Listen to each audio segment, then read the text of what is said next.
akubwira amadeni ati wa amadeni we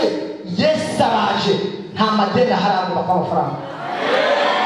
agenda mutahumbeza ugomba kubwira ikibazo cyawe ati wari wapfuye kubera ko ari umunabutwara ariko uyu mugoroba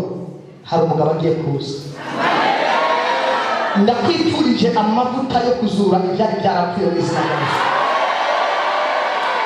imbaraga z'Imana wapfishije ubusa usaba imodoka usaba ikibidafite ikimazi